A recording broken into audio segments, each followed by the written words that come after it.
কোথায় এটা জানার অধিকার থাকবে না। আর সেই শেখ হাসিনা অথবা সেই আওয়ামী লীগের বিচার আপনি শুধু 2টা বা 3টা গণহত্যা দিয়ে শেষ করে দেবেন। ওই শহীদ অলিউল্লাহ অথবা ওই মোকাদ্দেসের পরিবারের কাছে আপনি আমি কি জবাব দেব? হঠাৎ করে 2013 সালে 5 এবং 6 মে অনুষ্ঠিত হয় নাই, এটা একটা প্রেক্ষাপট আছে।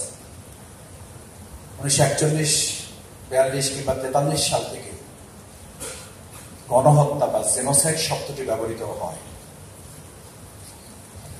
আপনারা সবাই জানেন যে এই দুটো শব্দ দুটো আলাদা ভাগে বিভক্ত, দুটো শব্দকে এক জায়গায় করা হয়েছে। একটা জেনোস শব্দ, যেটাকে আদর্শ, বর্ণ, গোত্র এটাকে মিন করা হয়, আর সাইড অর্থ হচ্ছে তাকে মেরে ফেলা। আপনি শুধু ব্যক্তিকে মারা টার্গেট করা হয় না, একটা গণহত্যার মধ্য দিয়ে একটা আদর্শ, একটা বর্ণ, একটা গোত্র, একটা জাতিকে শেষ করার সিদ্ধান্ত নেওয়া হয়। আমার মনে হয় 2013 সালে তারা শুধুমাত্র কয়েক শত আলেমদেরকে হত্যা করার জন্য এই সিদ্ধান্ত নিয়েছিল না, তারা সিদ্ধান্ত নিয়েছিল এদেশের জাতি সত্তা এবং মুসলিম অনুভূতিকে হত্যা করার সিদ্ধান্ত নিয়েছিল। দ্বিতীয়, আপনি একটি খেয়াল করেন, জেনোসাইড শব্দটির সাথে আর একটা বিষয় উল্লেখ করা হয়, সেটি হচ্ছে একটি আদর্শের বিরুদ্ধে লড়াই, শুধু একজন ব্যক্তির বিরুদ্ধে লড়াই না। যদি সেটি ধরা হয় তাহলে এটি মূলত শুরু হয়েছিল এই সরকারে। আমরা কয়েকটা হিসাব বলি। একটু আগে আমার প্রিয় ভাই ইসলামাবাদী ভাই, তারপরে তৈয়ব ভাই কমপক্ষে 3টা গণহত্যার বিচারে দাবি করেছে।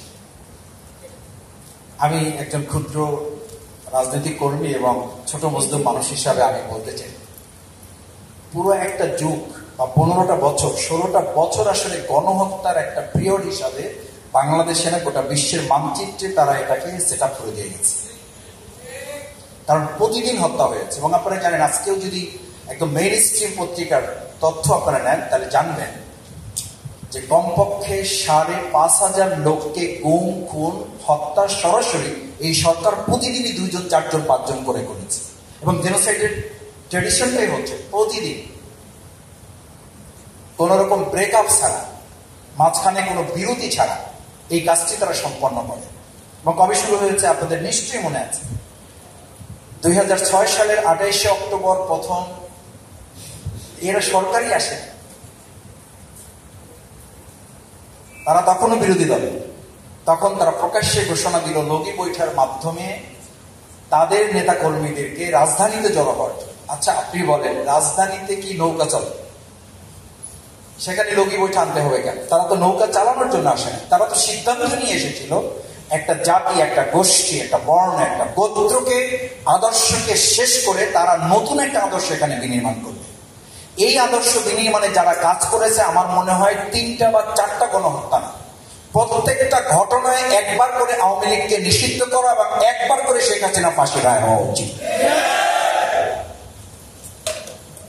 আচ্ছা, আপনি যদি ইসলামী বিশ্ববিদ্যালয়ের শুধু সৈয়দ ওয়ালিউল্লাহর কথা বলেন,